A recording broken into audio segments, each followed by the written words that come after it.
जय श्री महाकाल। नमस्कार दर्शक मित्रों, मैं हूं शास्त्री जी दीपेन भाई रावल, ज्योतिषाचार्य। ओटीटी इंडिया भक्ति में आपका स्वागत है। मित्रों, हमने कूर्म अवतार के बारे में कुछ विशेष जानकारियां मैंने आपको बताई और कुछ बातें की। आइए हम वराह अवतार के बारे में कुछ बातें करें और आपको विशेष जानकारी दी।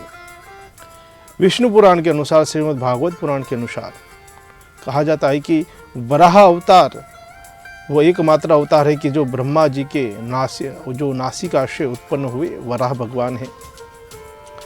वही वराह अवतार से भगवान नारायण ने पृथ्वी की रक्षा की थी, पृथ्वी को बचाया था। समय काल अंतर में ऐसा हुआ कि जब सृष्टि की रचना हुई तभी की यह बात है। तब हिरण्याक्ष नामक एक राक्षस था।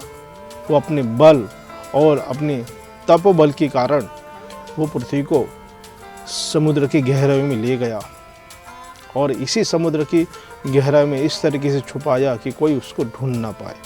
तभी भगवान नारायण ने सभी इंद्रादि देवों की स्तुति को सुनते हुए ब्रह्मा की नासिका से उत्पन्न हुए और वो वराह भगवान कहलाए।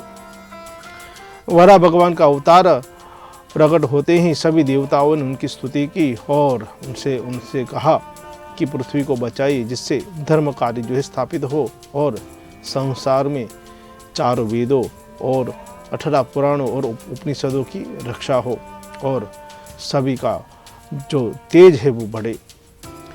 तभी नारायण ने वराह अवतार में जो समुद्र में पृथ्वी छुपा था, हिरण्याक्ष ने छुपाया था, उसको ढूंढ लिया और उनके साथ भयंकर युद्ध किया, उनको ललकारा और चुनौती दी।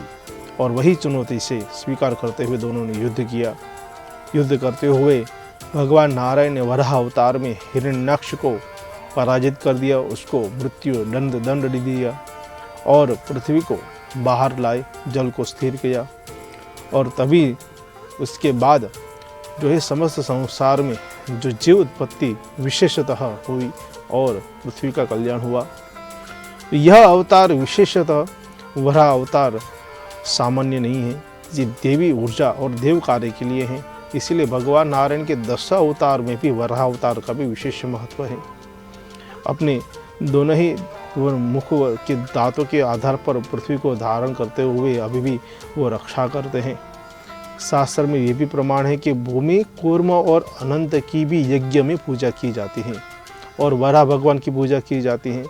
चारों देव की पूजा करने से यज्ञ संपन्न होता है। इसीलिए वराह अवतार जो है आज भी सभी के लिए लाभदायी और फलदायी हैं। ऐसे ही विशेष विषयों के साथ मैं फिर से हाजिर होऊंगा। मुझे दीजिए अनुमति। जय श्री महाकाल।